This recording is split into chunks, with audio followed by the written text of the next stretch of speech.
베드로후서 1장 4절에서 7절 말씀, 신약성경 384페이지가 되겠습니다. 베드로후서 1장 4절에서 7절 말씀 제가 봉독해 올리도록 하겠습니다. 이로써 그 보배롭고 지극히 큰 약속을 우리에게 주사 이 약속으로 말미암아 너희가 정욕 때문에 세상에서 썩어질 것을 피하여 신성한 성품에 참여하는 자가 되게 하려 하셨느니라. 그러므로 너희가 더욱 힘써 너희 믿음의 덕을, 덕의 지식을, 지식의 절제를, 절제의 인내를, 인내의 경건을, 경건의 형제 우애를, 형제 우애의 사랑을 더하라. 아멘. 고마우신 하나님, 주님의 그 한량없는 은혜를 감사합니다. 오늘 거룩한 성의를 저희들에게 주시고 오전 예배부터 주께서 베드로전서 말씀을 통해서 우리에게 참으로 아버지 말세를 당한 우리에게 깨우침을 주신 하나님께 영광을 돌립니다.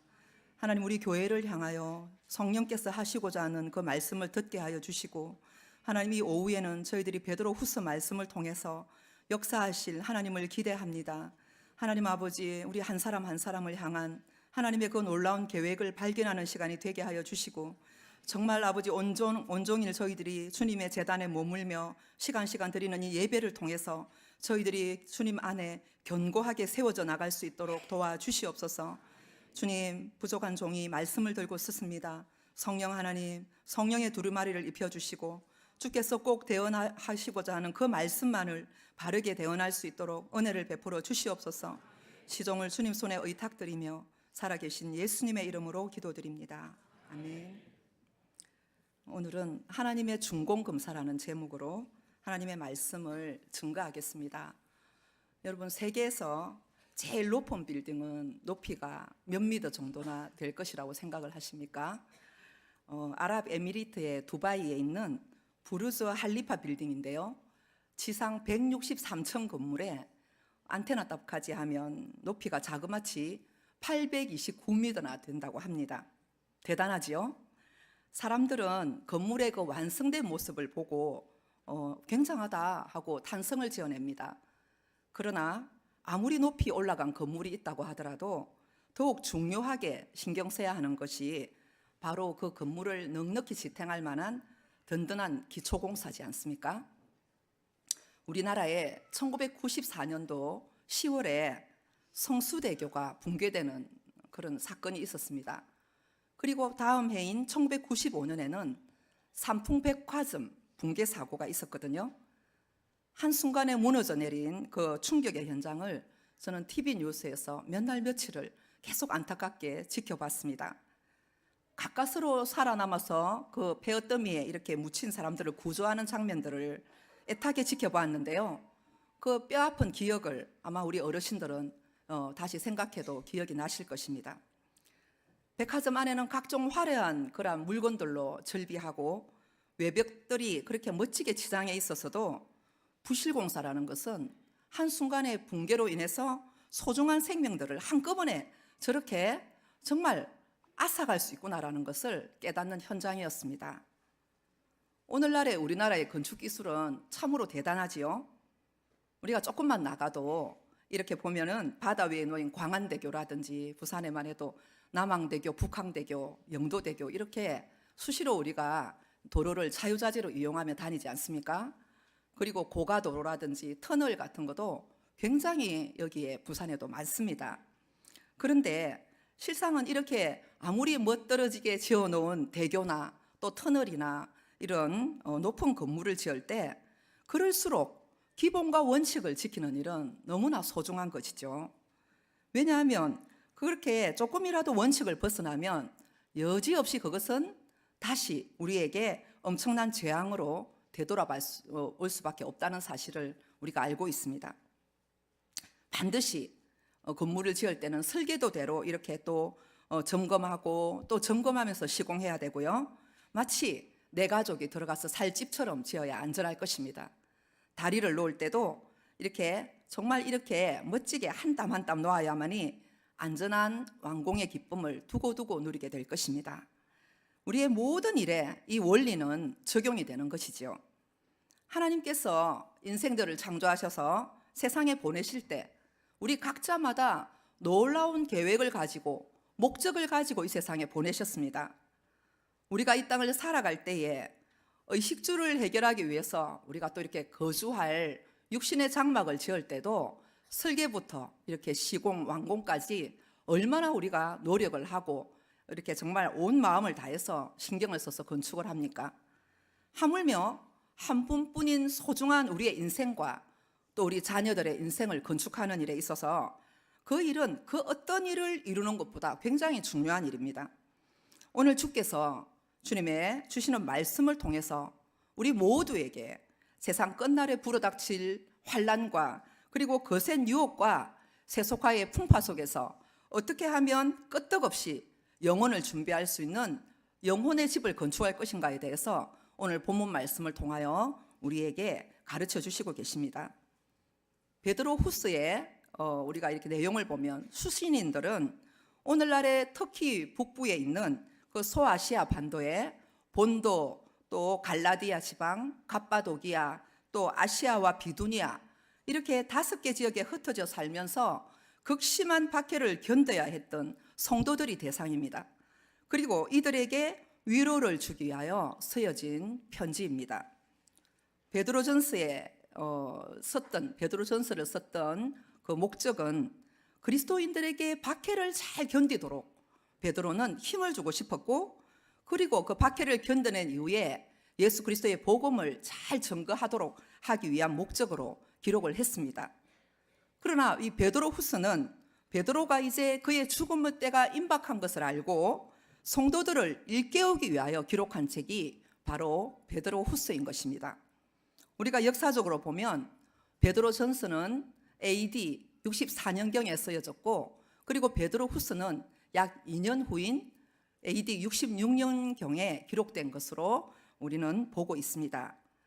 이 목회자인 베드로는요, 베드로후서 1장 13절, 14절 말씀에 언급을 하는데 우리 주 예수 그리스도께서 내게 지시하셨다는 거예요. 이제 나는 나의 장막을 벗을 날이 임박할 줄을 안다라고 말하면서 천국 갈 때가 가까운 것을 직감했습니다. 그래서 마지막으로 이 세상을 떠나기 전에 교회 안으로 침투해 들어온 그 거짓 교사들을 베드로는 굉장히 경계를 했습니다. 그리고 성도들에게 확고한 지침을 주려고 결심을 했던 것으로 보입니다. 그 당시에 2000년 전에 활동했던 그 주변에 터키 쪽에 거기 활동했던 거짓 교사들은요, 주로 영지주의자들이었거든요. 그래서 그들은 이들은 기독교적 윤리를 무시해도 된다라고 하면서 도덕 폐기론을 주장했어요. 그리고 성도들의 거룩한 믿음을 유혹했습니다. 이들은 더 나아가서 예수 그리스도가 다시 오신다는 재림에 대해서 부인하면서 오히려 육신의 그 정욕을 쫓아서 호색하는 삶으로 성도들을 미혹했습니다. 그 당시 외적으로는 그 모든 그리스도인들이 로마의 그러한 압력을, 핍박을 엄청나게 당하던 시대였고, 그렇지만 더욱 베드로의 마음에 고민이 되었던 것은 외적인 그러한 로마의 핍박보다도 교회 안에 이단의 교리에 미혹되거나 또 이렇게 여러 가지 그러한 세속적인 문화에 물이 들어서 예수님께로부터 떨어져 나가는 성도들에 대한 안타까움이 더 컸던 것으로 보입니다. 그래서 베드로 후서의 이 수신자들은 이런 위기를 교회 안과 밖에서 겪고 있던 그러한 상황이었던 것을 배경으로 하고 있습니다. 베드로는 하나님의 부르심을 받은 성도들이 하나님의 선물인 그 믿음을 전제로 하여 신앙의 성장을 위하여서 여러 가지 덕목들을 알차게 고루 갖출 것에 대해서 오늘 본문을 통하여 말씀하고 있습니다. 그 덕목들은 우리가 이렇게 말씀해 보면 5절부터 6절, 7절에 대해서 계속 말씀하고 있는데요. 믿음의 덕의 지식을, 지식의 절제를, 절제의 인내를, 인내의 경건을, 경건의 형제 우애를, 형제 우애의 사랑을 공급하라, 이렇게 말씀하고 있습니다. 여러분, 이 놀라운 지침은 오늘날을 살아가는 우리 모두에게도 보배로운 믿음을 지키는 근간이 되는 것입니다. 이 모든 덕목은 한마디로 말해서 사랑 안에 다 포함되어 있어요. 그래서 성도들의 사랑을 크게 우리가 요약을 하면 하나님 사랑과 이웃 사랑으로 나눌 수 있겠지만, 또한 이웃 사랑을 우리가 두 가지로 나눌 수 있다면, 첫째는 불신자에 대한 사랑이에요. 구원받지 못한 영혼들에 대한 사랑인데, 이것은 바로 성도들이 불신자를 향한 전도로 나타나는 것이고, 또 한 가지는 교회 안에 사랑하는 지체들을 향하여서 우리가 물질로도 또 이렇게 우리가 힘으로도 몸으로도 봉사하면서 섬기는 것을 해야 할 것을 권면하고 있는 것입니다. 여러분, 오늘 베드로후서 1장 4절에 보니 우리를 부르신 이가 하나님이시죠. 우리에게 보배롭고 지극히 큰 약속을 주셨다라고 기록하고 있습니다. 그 이유가 무엇입니까? 그 이유가 바로 정욕 때문에 이 세상에서 썩어질 것을 피하여 신성한 성품, 다시 말해서 신의 성품에 참여하는 자가 되기 위하여 우리에게 이 약속을 주셨다는 것입니다. 우리 영혼이 구원받은 것으로 만족하면 안 된다라는 거죠. 구원에 우리가 입문하는 것은 믿음의 출발선이에요. 그래서 구원받은 걸로 만족하고 그것에 머무를 것이 아니라 그리스도의 성품에까지 이르기 위하여 이러한 덕목들을 고루 갖추어서 그때까지 우리가 힘쓰고 애쓰며 성화의 과정을 이루어 나갈 것을 권면하고 있는 것입니다. 그러려면 우리가 영혼의 멋진 집을 건축해야 되면 두말할 나위가 없습니다. 여러분, 우리의 영혼의 집을 건축한다면 일반적으로 우리가 집을 건축하는 것처럼 제일 먼저 무엇을 해야 되겠습니까? 틀을 잡아야겠죠. 틀을 닦아야겠죠. 그래서 틀을 어디에 잡을 것인가 하는 문제는 굉장히 중요합니다. 왜냐하면 틀을 어디에 잡는 것인가의 문제는 건물의 안전을 결정하고 건물의 존재 여부를 결정하기 때문에 그러합니다. 기초공사가 중요하지 않습니까? 높이 큰 건물을 건축할수록 우리는 더욱더 기초공사를 깊이 파고 든든히 해야 될 것이잖아요. 그래서 우리는 이 하나님 말씀에 의지해서 보니까 마태복음 7장 24절은 이렇게 말씀해요.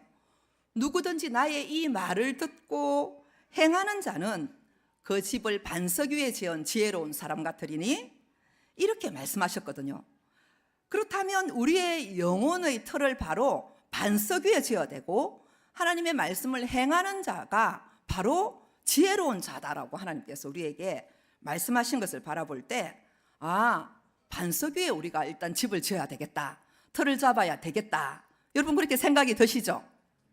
네, 아멘이죠. 그래서 바울은 또 고린도전서 10장 5절에서 말씀하기를 그 반석이 누구냐?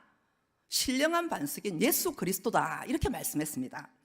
그렇기 때문에 예수님이 신령한 반석이므로 우리의 영혼이 바로 반석 대신 영혼이 요동하지 않는 예수 그리스도 위에 뿌리를 내리고 틀을 잡을 때 저와 여러분은 영원한 안전을 보장받게 됨을 약속하신 것입니다.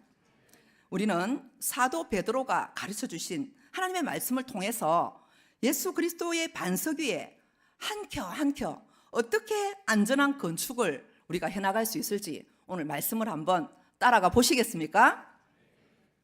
베드로후서 1장 5절을 보니 이렇게 말씀했어요. 그러므로 너희가 힘써 너희가 믿음에 덕을 더하라 라고 말씀하고 있습니다. 제가 이 덕이 잘 안 돼가지고요, 남편한테 좀 혼났어요. 자꾸 부산 사람이다 보니까 덕 이렇게 되는 거예요. 그래서 덕이 아니라 덕이다 이렇게 해서 제가 연습을 좀 했습니다. 그래서 믿음의 덕을 이렇게 말씀했는데 가장 중요한 기초는 바로 믿음임을 알 수가 있습니다. 그렇죠? 믿음이 중요합니다.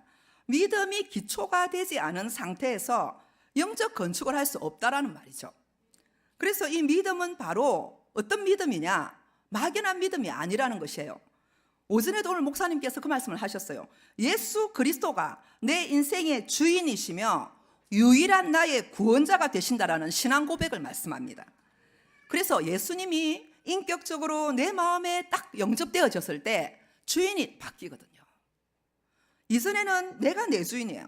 예수님을 믿기 전에는 내 인생이 내 거라고 생각했고 내 시간이다, 내 물질이다, 내 자녀다, 내 집이다, 모든 것을 내 중심으로 생각하는 것이 당연하게 여겼던 우리가 아닙니까?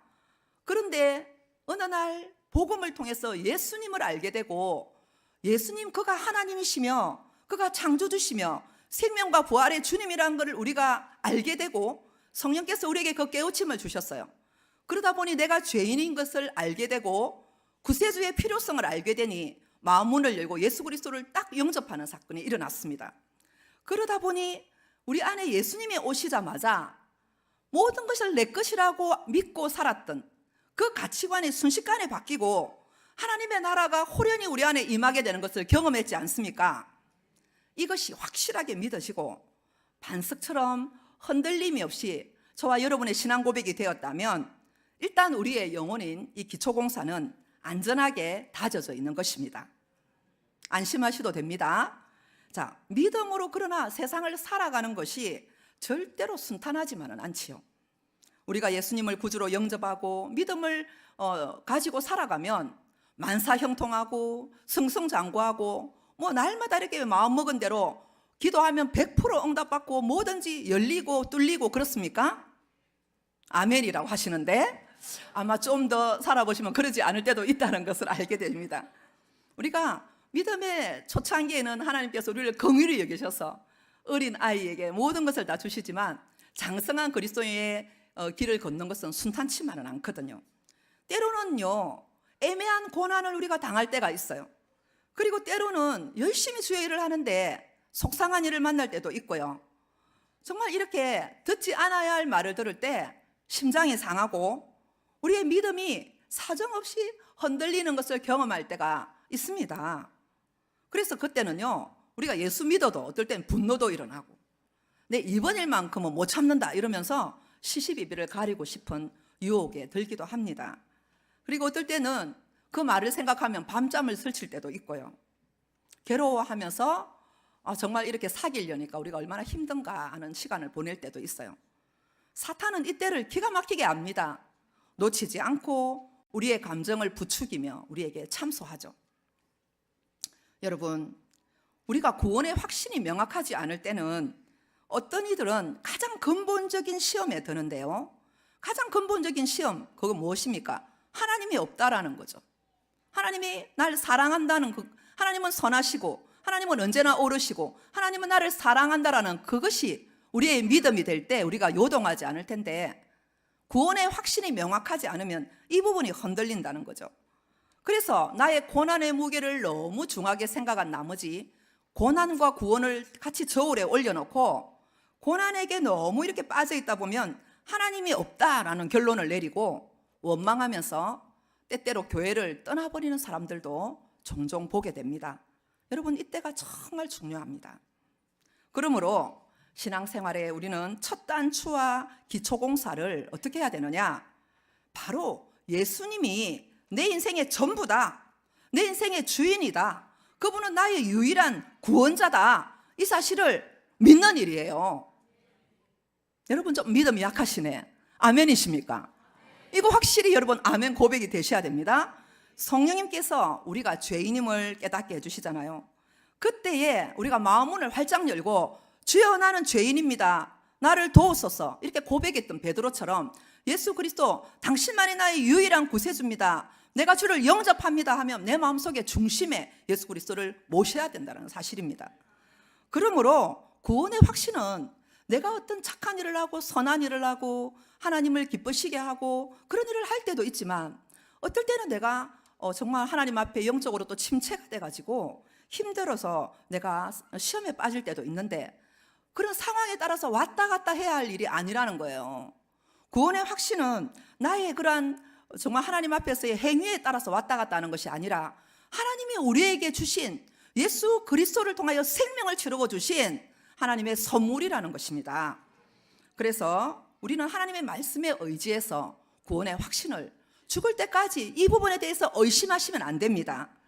요한일서 5장 11절에서 12절은 이렇게 말씀합니다. 또 증거는 이것이니 하나님이 우리에게 영생을 주신 것과 이 생명이 그의 아들 안에 있는 그것이니라.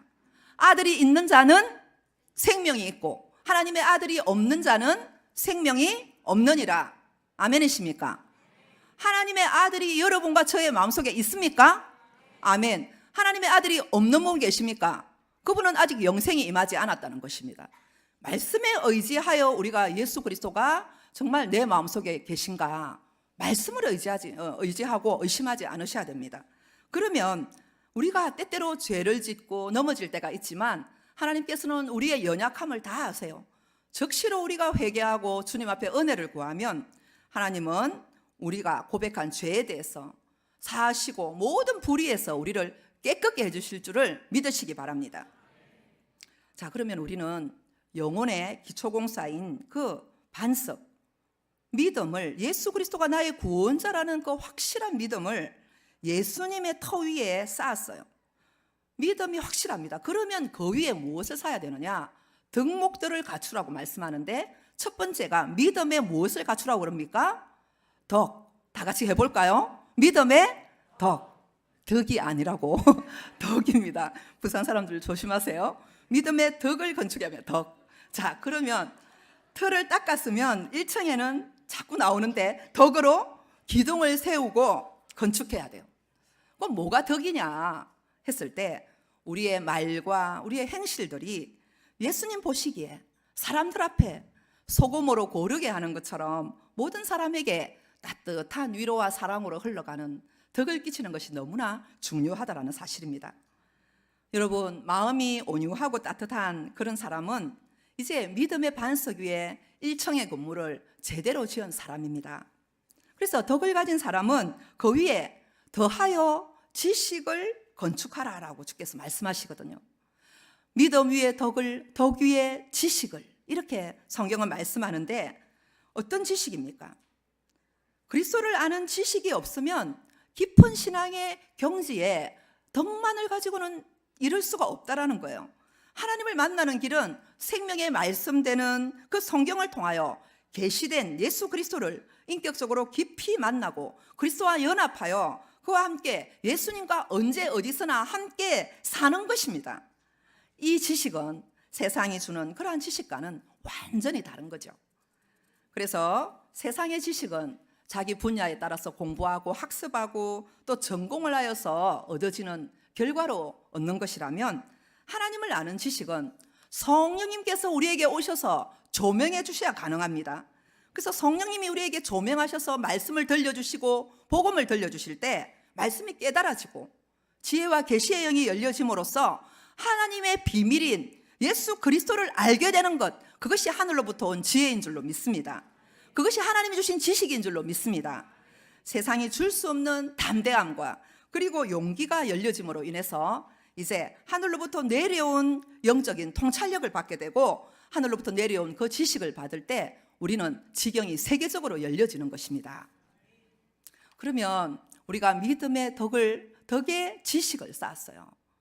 이 지식은 단지 우리가 정말 말씀을 달달 외우고 성경 공부를 이리저리 연구하고 그렇게 해서 우리가 머리로 안다고 해서 수십 년 동안 형성된 우리의 습관이 있어요.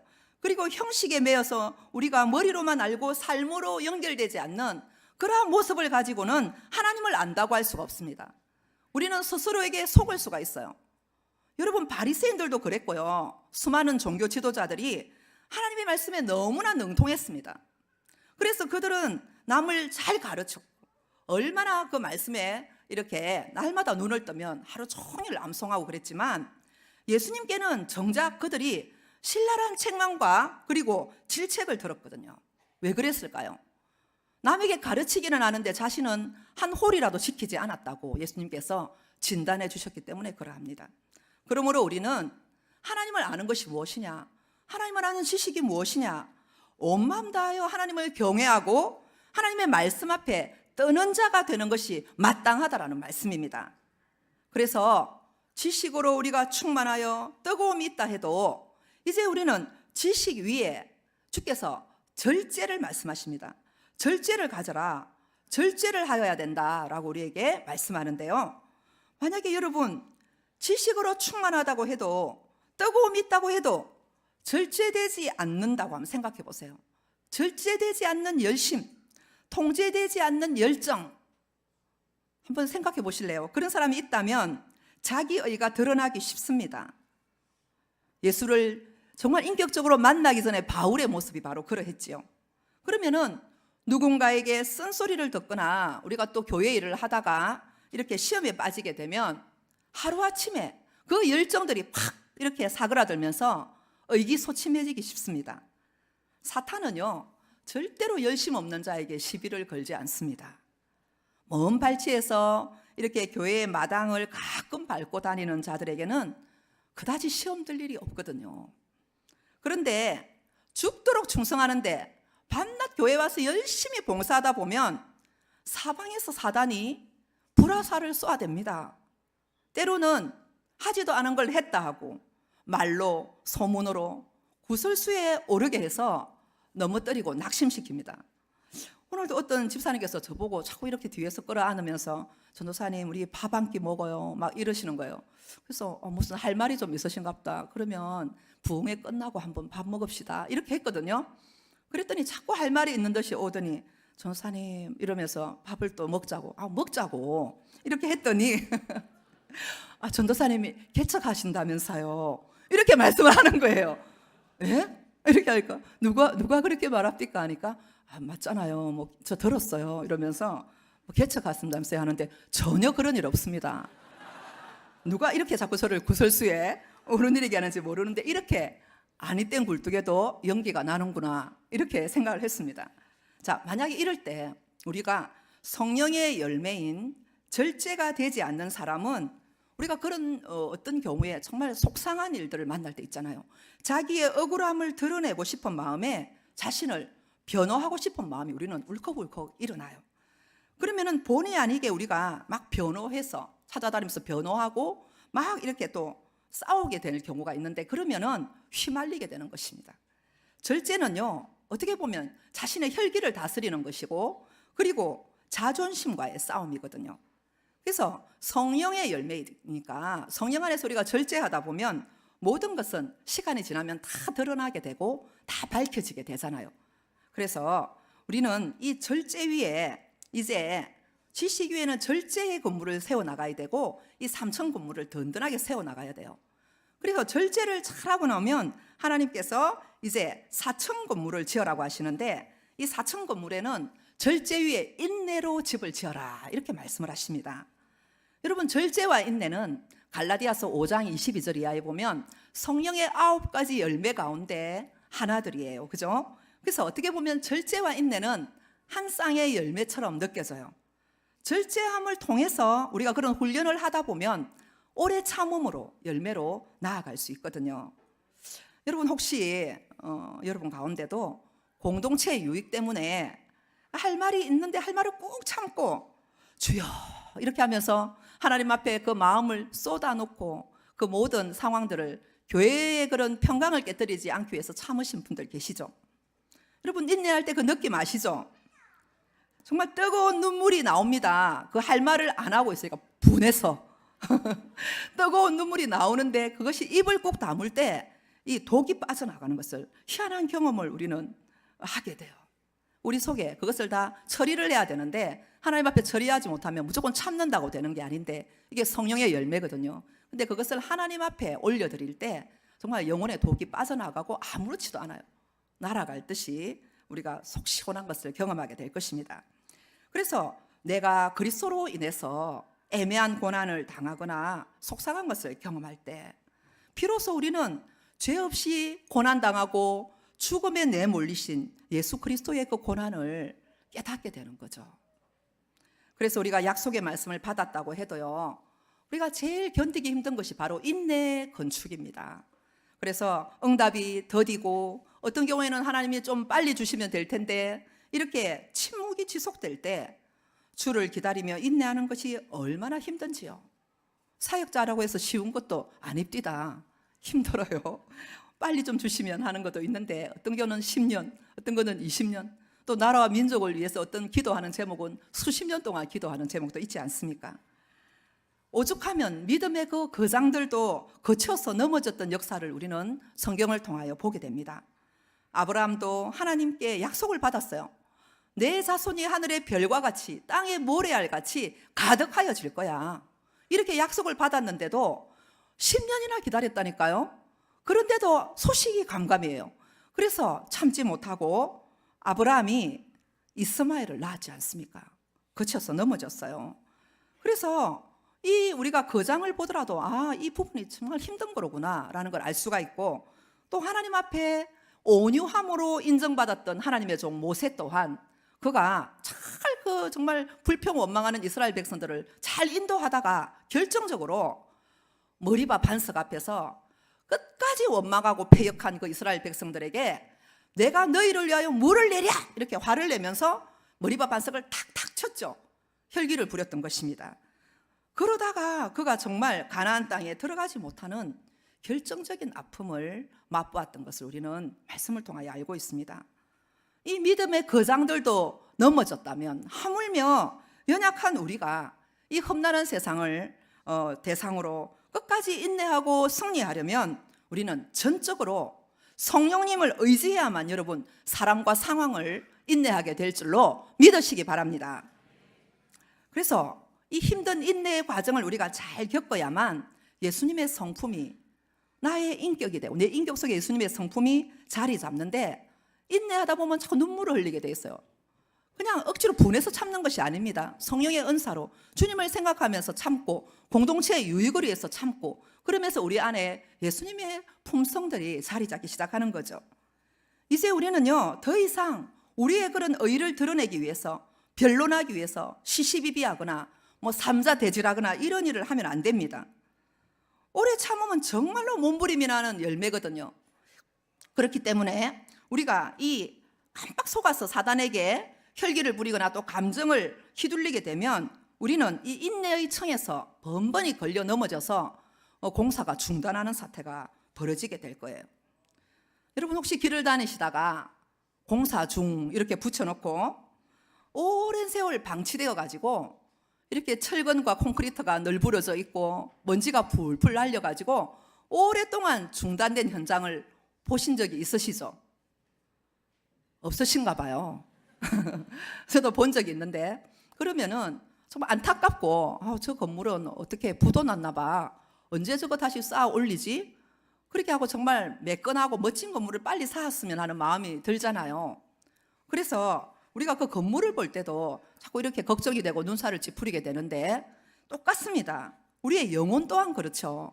우리의 영혼을 주님께서는 날마다 재건해라, 공사해라, 네 맨날 공사 중이라고 붙여놓으면 안 돼, 그렇게 하시고 주님이 건축을 원하시는데, 우리의 영혼도요 오랫도록 방치해 놓은 상태가 되면 건축을 중단한 상태나 똑같습니다. 이제 우리는 우리의 그 공사 중 이렇게 탁 팻말을 붙여놓고 더 이상 작업하지 않는 우리의 이 영혼 가운데 돌더미들을 걷어내야 돼요. 그리고는 하나님이 재료들을 주거든요. 건축 재료를 하나님의 말씀과 기도로 우리는 다시 삽을 들고 돌더미를 다 걷어내고 우리의 영혼을 건축하는 일을 오늘부터 시작하시기 바랍니다. 성령님께서 우리를 도와주실 것입니다. 우리의 영혼에 성령님이 임하시면 우리의 어쩌면 때를 따라 사람마다 다 다른데 불같은 성질, 통제되지 않는 우리의 혈기가 성령님이 오시면 야들야들하게 녹아버려요. 정말입니다. 제가 증거할게요. 사도 바울을 한번 볼까요? 그는 정말 유대교에 충실한 열혈분자였어요. 그는 찔러도 어떻게 보면 피 한 방울 나지 않은 것 같이 정말 박식하고 똑똑하고 자기 종교에 대한 열정이 어느 타의 추종을 불허하는 사람이었습니다. 그랬던 그가 예수님을 믿다가 이 핍박당해가지고 이 바울이 겁이 나고 정말 이 지도자들이 겁나서 도망쳐 흩어진 나그네들을 향해서 살기 등등하게 뒤쫓아갔습니다. 그래서 그가 한 명이라도 더 잡아 죽이려고 이 스데반을 죽이고 분에 안 차서 잡으러 가던 그 사도 바울, 그에게 예수 그리스도께서 나타나셨잖아요. 여러분, 그가 극적으로 빛 가운데 나타나신 부활의 주님을 만나고 그는 완전히 충격을 받았습니다. 그리고 그는 완전히 변화된 사람이 되었습니다. 고린도후서 11장 23절에서 28절을 보면 바울의 고생 목록이 쭉 열려되죠. 그 보면 그가 얼마나 심한 매를 맞고 정말 40에 하나 감한매, 그 매를 5번이나 맞고 강도의 위협을 당하고 정말 돌로 내어침을 당하고 먹지 못하고 잠을 자지 못하고 줄이고 헐벗고 강에 빠지고 정말 바울처럼 복음 전하다가 정말 이렇게 고생한 사람을 더 찾아볼 수 있을까 할 정도로 비교 불가입니다. 그랬던 그가 밖으로 당하는 고난은 내게 아무것도 아니다. 그가요, 고린도 후서 이렇게 11장 28절에 그렇게 말씀합니다. 고생 목록을 다 열거한 후에 밖으로 겪는 거는 아무것도 아니야. 왜? 내가 스데반을 죽음에 내어물고 내가 죄인 중에 괴수거든. 그래서 나는 그 고난을 당할 때 넉넉히 이길 수가 있는데 내가 진짜 힘든 게 뭐냐? 오히려 내 안에 눌림이 있는데 그것은 바로 내가 세운 여러 교회들이 정말 하나님의 말씀대로 살지 아니하고 영적으로 그러한 공격을 당하고 유혹을 당해서 성도들이 연약한 것을 바라볼 때 그가 마음에 눌리는 고통이 있고 그것이 제일 힘들다라고 고백하고 있는 것을 보게 돼요. 여러분, 우리는 인내의 이 건물, 바울이 그 인내를 함으로써 정말 그가 3년 반 동안이나 에베소에서 정말 성경을 강론하고 눈물로 성도들을 세우고 가르쳤던 것을 우리가 보면 인내의 이 건물을 기반으로 하여 이렇게 그 다음 건물은 세워나가기가 쉬움을 보게 되죠. 우리 안에 성령의 열매인 이러한 아름다운 절제와 인내의 열매가 우리 속에 뿌리 내리기 시작하면 그 위에 주께서 다시 명하시는데 경건의 건축을 하라라고 하시는 거예요. 이제 몇 층까지 지었습니까? 경건이 몇 층입니까, 여러분? 5층입니다. 자, 5층까지 왔어요. 야고보서 1장 27절에는 이렇게 말씀합니다. 누구든지 스스로 경건하다 생각하며 자기 혀를 제갈 물리지 아니하고 자기 마음을 속이면 이 사람의 경건은 헛것이라. 하나님 아버지 앞에서 정결하고 더러움이 없는 경건은 곧 고아와 과부를 그 환난 중에 돌보고 또 자기를 지켜 새 속에 물들지 아니하는 이것이 경건이다. 이렇게 주님께서 말씀하십니다. 여러분, 우리가 이 보면 사람들 앞에서 우리는 정말 가장 좋은 모습을 보여주고 싶고 거룩한 척, 위선하며 말로만 이렇게 따뜻하게 하세요, 배부르게 하세요, 이렇게 우리가 야고보서에 기록된 대로 말을 잘한다고 해서 주님이 경건하다라고 말하지 않는다는 거예요.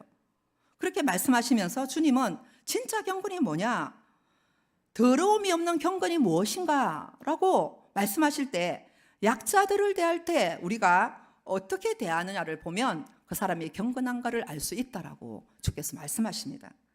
여러분, 저와 여러분이 경건한가를 점검하기 위해서는요, 가까이에서는 가장 가까이 저와 여러분의 가족들이 있고요, 골육들, 일가 친척들이 있는데 그들에게 대하는 우리의 삶을 돌아보아야 됩니다.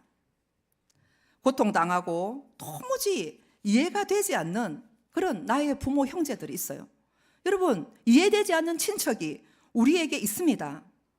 어쩌면 가장 가까이에서 나에게 오랜 세월 동안 종교적인 갈등과 여러 가지 어려움 때문에 나에게 고통을 주고 나를 괜히 미워하고 대면하기조차 힘들게 하는 그런 혈육들로 있어 여러분 가운데 지치신 분이 계신지도 모르겠습니다. 언제까지야 정말 이런 생각이 들 때가 있으시죠? 여러분, 그 사람이 누구이든지 간에 그가 나의 남편이든 아내든 자녀든 부모든 내 형제든 심지어는 나의 고모든 외삼촌이든 간에 그가 바로 나의 가장 가까이에서 지금도 나의 거룩을 위하여 그가 수고하고 있는 것입니다. 여러분, 조금만 더 힘을 내세요. 인내로 경건을 이루어 가시고 주님 앞에 옳다 인정하심을 받아서 승리 한 분도 계실 터인데 이제 우리가 조금만 더 참으면 주님 앞에 인정을 받게 되면 모든 상황에서 우리를 건져주시고 주께서 반드시 승리를 주실 것을 믿으시기 바랍니다.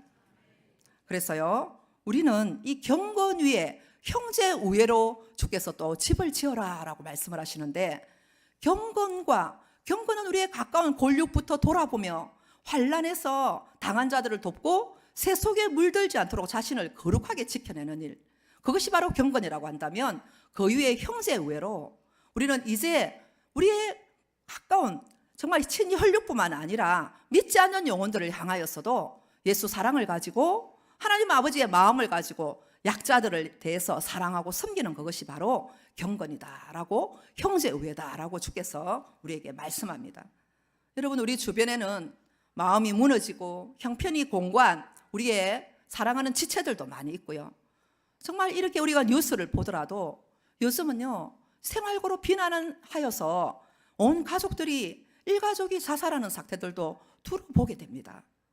이럴 때에 우리는 정말 나와 아무런 상관이 없는 사람이라 할지라도 우리가 그 영혼을 위하여 기도하고 뉴스를 볼 때마다 하나님 앞에 애통하고 이 불의한 세상과 불의한 사람들에 대하여 판단할 것이 아니라 우리가 그 영혼들을 위하여 하나님 앞에 제사장적인 사명을 가지고 올려드리는 것, 그것이 바로 하나님께서 경건한 자라고 하시고 그 위에 형제를 진심으로 사랑하는 자구나, 이렇게 주님께서 생각하신다는 것입니다.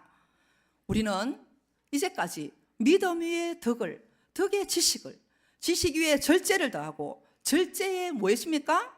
인내를, 인내의 경건을, 경건의 형제 우애를, 이러한 건축을 계속해서 우리가 이루고 왔을 때 그 모든 것을 가능케 하시는 것이 무엇이냐? 주께서 말씀하시는데요, 7절에 형제 우애 위에 무엇을 더하라고 하십니까? 사랑을 더하라 라고 주께서 말씀하십니다. 여러분, 우리가 출애굽기 40장에 보면요, 34절 35절에 보면 이스라엘 백성이 이제 하나님의 말씀대로 성막을 다 완공했어요. 그리고 그 안에 언약궤를 가져다 놓고 다 완공하고 난 뒤에 붉은 물들인 수양의 가죽으로 덮고 해달의 가죽으로 다 덮고 모든 역사를 필했을 때 주께서 구름 기둥으로 임재하시면서 세키나의 영광으로 나타났다는 사실입니다. 그 이후로부터 이스라엘 백성은 그들이 가는 곳곳에 주께서 구름 기둥과 불 기둥으로 이스라엘 백성들을 인도하셨던 역사를 알고 있습니다. 동일합니다. 이와 같이 우리도 우리의 심령 성전 건축이 완공되려면요, 우리 영혼의 영원한 반석 대신 예수님을 기초석으로 해서 믿음의 토로 삼아 이제 성전 건축이 시작되었잖아요. 그렇다면 그 안에 덕과 지식과 그리고 그 안에 우리가 절제와 인내와 경건과 형제 우애의 아름다운 덕목들을 갖추는데 그것을 가능케 하는 것이 바로 사랑입니다. 예수 그리스도의 보혈과 예수 그리스도의 그러한 사랑의 지붕을 완전히 덮을 때 하나님의 영광이 드러난다는 것입니다. 그것이 바로 우리 가운데 임재하시겠다고 약속한 세키나의 영광으로 내가 너와 함께하고 너가 가는 곳마다 사랑으로 무장된 너를 통하여 나를 나타나겠다는 하나님의 그러한 사인을 우리에게 주시는 것이죠. 사랑하는 성도 여러분, 저와 여러분에게 한 번 더 우리가 이 시간 점검해 보기 원하는데요. 자, 여러분 영혼 성전이 여러분들 생각해 보니까 나는 몇 층까지 지어졌다라고 생각이 되시나요? 제가 전화가 와서 좀 끄겠습니다. 죄송합니다. 자, 몇 층까지 지어졌다고 생각이 되십니까? 아, 나는 아직 믿음의 기초도 여기 조금 구원의 확신이 흔들리는 것 같다. 혹시 그런 분 안 계시죠? 그렇다면 진짜 큰일입니다. 혹시 그런 분이 계시다면 오늘 내가 만약 죽으면 절대 천국 들어가지 못할 것 같아. 그런 사람이 있으면 우리 목사님들께 꼭 이렇게 또 오셔서 상담을 받으시고 예수 그리스도가 정말 왜 나의 유일한 구원자인지 점검 받으시고 영접하는 기초공사를 다시 하는 일이 일어나기를 간절히 바랍니다. 혹시 우리 가운데 여러분 정말 아직 덕에서 자꾸 나는 덕이 너무 없어, 덕을 끼칠래도 그 부분이 따뜻하게 되지 않아, 그런 분들 계십니까? 그리스도를 아는 지식에서만 머무르고 계신 분 계십니까? 인격적으로 주와 사는 것이 아니라 머리로만 예수를 알고 그것이 나의 신앙이며 나의 종교 생활이라고 혹시 굳어 있는 분 계신지요? 혹시 나의 삶 가운데 우리가 절제의 열매를 맺지 못해서 번번이 절제의 그 공사에서 중단되어서 포기하고 계신 분 계십니까? 혹시 저와 여러분 가운데 인내에서 번번이 걸려 넘어져서 오래 참지 못하고 잘 참다가 번번이 무너져서 공사 중단한 분 계십니까? 혹시 여러분 가운데 이 모든 과정들을 잘 견디고 경건 위에 형제 우애까지 실천하면서 그리스도의 사랑으로 연단받아서 이제 정말 사랑으로 주의 보혈로 완전히 덮어져서 세키나의 영광 가운데 날마다 걸어다니는 성전들이 계십니까? 여러분, 저와 여러분이 그렇게 되기를 정말 축복합니다. 2000년 전 사도 베드로를 통해서 주의 교회와 성도를 향해 주신 말씀이 지금도 나그네와 순례자인 우리를 향해서 주께서 말씀하십니다. 어쩌면 2000년 그 시대보다도 지금은 더욱 사단이 제때가 얼마 남지 않은 걸 알고 발악을 하면서 그때와 마찬가지로 각종 이단들을 교회로 침투시킵니다. 그리고 현혹하고 탐욕과 호색 문화로 교회 안에 이렇게 많은 그러한 어둠을 뿌려놓아요. 그리고 거짓 선지자들이 난무합니다. 그리고 재림을 부정하는 동일한 방법으로 갈수록 여러분 성도들을 핍박하고 미혹할 것입니다. 우리가 여러 가지 세상의 정보들이 많이 있지만 2020년도에는 이렇게 종교대 통합을 향하여 나간다고 세계적인 이런 움직임들이 지금 움직여지고 있는데요. 여러분 정말 우리가 각성할 때입니다. 오늘 정말 베드로 전서 후서를 통하여 주께서 우리에게 주신 그러한 결론이 무엇입니까? 일깨우는 것입니다. 주께서 우리를 너무나 사랑하기 때문에 우리 대연성결교회 교인들이 깨어서 무장하고 영적으로 건축하여 혹시라도 무너진 자가 있다면 다시 일으켜 세우고 차곡차곡 성화의 과정을 밟아 나가서 정말 우리가 온전한 재단으로 세워지기를 원하는 거예요. 그렇게 될 때만 우리가 세워지면 우리의 자녀들이 성전들이 건축될 것이고 또 우리의 후대들이 건축될 것입니다. 그렇게 되어야만 우리 대연성결교회가 이 민족을 복음화하고 부산을 복음화하고 이 나라와 이 민족과 열방을 향해서 무너진 성전들을 세워나가는 교회가 될 것이기 때문입니다. 오늘 하나님께서 우리에게 도전하십니다. 다시 우리가 삽을 들고 새벽을 깨워서 기도의 삽을 드시는 여러분들이 되기를 축복합니다. 저도 그렇게 되기를 원합니다. 우리가 일어날 때 우리의 자녀들의 심령에도 저들 안에도 부흥이 일어날 것이고 우리 대연성결교회에 정말 다들 건축하기 시작할 때 부흥이 일어날 것입니다. 이 민족을 살리는 보루가 되기를 원합니다. 교회밖에 없습니다. 우리 한 사람 한 사람이 교회잖아요. 정말 어떤 교회가 그 일을 하겠는가? 주님이 불꽃 같은 눈으로 볼 때 이왕이면 어느 교회? 대연성결교회가 되기를 원합니다. 주님께서 우리를 축복하시고 우리 한 사람 한 사람을 통해서 위대한 하나님의 나라를 세워나가실 것을 간절히 도전합니다.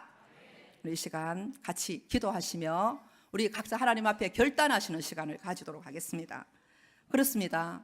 하나님께서 우리를 이렇게 사랑하시고 우리를 이렇게 구원해 주셔서 우리 한 사람 한 사람을 생명을 지불하여 우리를 사셨습니다. 우리는 이렇게 놀라운 사랑을 받고서도 우리는 정말 공사를 짓기가 힘들다고 삽을 놓고 포기하여서 내 가족 구원해도 이제는 외면하고 때가 되면 믿겠지 밀쳐놓은 영혼들 안 계십니까? 여러분 우리의 자녀들이 아직도 구원의 확신이 없는 것이 내가 보니까 아무래도 그런 것 같다라고 느끼는데도 여러분 깨어서 기도하지 못하고 계신 분 계십니까? 이 시간 도전합니다.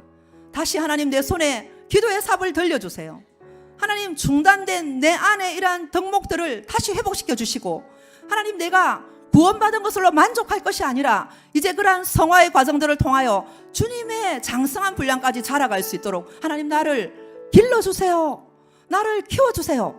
그래서 사랑의 지붕으로 예수의 보혈로 완전히 덮어져서 나를 통하여 또다시 무너진 그러한 폐허더미 같은 우리의 사랑하는 성도들과 이 시대를 살릴 수 있는 자로 저를 사용해 주십시오. 이렇게 이 시간 우리 간절히 주여 한번 하시고 기도하시기 바랍니다. 주여 하나님 아버지 은혜를 감사합니다. 부족하고 허물 많은 저희들을 사랑하여 주시고 하나님 오늘도 하나님께서 우리의 예배를 받아주심을 감사합니다. 하나님 그렇습니다. 주님 우리를 이렇게 고귀하게 주님께서 보배로운 존재로 창조하셨고 우리를 향한 하나님의 놀라운 목적과 계획을 가지고 보내셨는데 우리는 아버지 하나님 이 구원받은 은혜를 하나님 우리가 날마다 잊어버리고 우리 속에 정말 받지 못한 것들로 불평불만하며 하나님 귀한 세월을 낭비하고 보냈음을 하나님 앞에 회개합니다. 하나님 아버지 이 시간 주님 앞에 간절히 원합니다. 주님 우리의 무너진 성전 가운데 오시옵소서. 하나님 우리가 어느 층에서 무너졌는지 점검하게 해주시고 오늘을 기점으로 다시 아버지 우리가 무장할 수 있도록 성령님 우리에게 힘을 허락하여 주옵소서. 하나님 우리 손에 기도의 삽을 들려주시고 하나님이여 나의 성전을 온전하게 완공하여 그리스도의 장성한 분량에 이르게 하여 주시옵고 그리하여서 우리가 아버지 온전히 세워짐으로 아버지 하나님 우리 주변에 넘어져 있고 쓰러져 있고 고통당하고 완전히 폐허더미가 되어 있는 우리의 이웃들과 우리 사랑하는 성도들을 일으켜 세우는 자가 되게 하여 주옵소서. 우리 공동체가 그러한 공동체로 함께 훈련되어지게 하시고 말세를 당한 우리들이 정말 나그네 같은 인생 가운데 하나님 앞에 소망을 두고 믿음으로 아버지 달려갈 수 있는 그러한 사랑의 공동체 우리 대연성결교회가 되게 하여 주시옵소서. 우리 하나님 홀로 영광 받으시기를 원합니다. 하나님 아버지 참으로 감사합니다. 주님 우리를 이렇게 사랑하셔서 주님의 그 고귀한 생명을 아낌없이 주셨습니다. 하나님 우리가 이렇게 귀한 하나님의 사랑을 받은 자로서 하나님 우리가 메신저가 되어야 할 터인데 하나님, 우리 자신의 건축을 하나님 이렇게 짓기에도 너무나 급급하며 때로는 우리가 공사를 중단해놓고 정말 아버지 하나님이여 성화의 과정을 부단히 살려고 죄와 피 흘리기까지 싸우지 못했던 저희들의 모습을 회개합니다. 하나님 아버지, 오늘을 기점으로 하여 우리 자신들 하나님 아버지여 정말 내가 어느 층에서 무너져 있는가를 깨닫게 하여 주시옵소서. 그래서 다시 도전하게 하여 주시옵시고 주의 성령님 앞에 무릎 꿇고 납작 엎드리는 저희들 되게 하여 주옵소서. 우리 한 사람 한 사람이 하나님이 원하시는 그리스도의 장성한 분량으로 세워지게 하여 주시어서 우리 공동체가 함께 어깨동무하며 아버지여 나아갈 때에 정말 거룩한 대연교회로 일어나게 하여 주시사 아버지 하나님 민족을 살려내고 북한 땅을 구원하며 나아가서 세계 열방에 하나님 아버지 진리의 복음으로 무너진 교회들을 세워내는 교회가 되게 하여 주시옵소서. 우리 하나님, 우리 가운데 역사하셔서 한 주간 동안 아버지 하나님 주와 동행하며 승리하는 성도들이 될 수 있도록 도와주시옵기를 원하옵고 살아계신 예수님의 이름으로 기도드립니다. 아멘.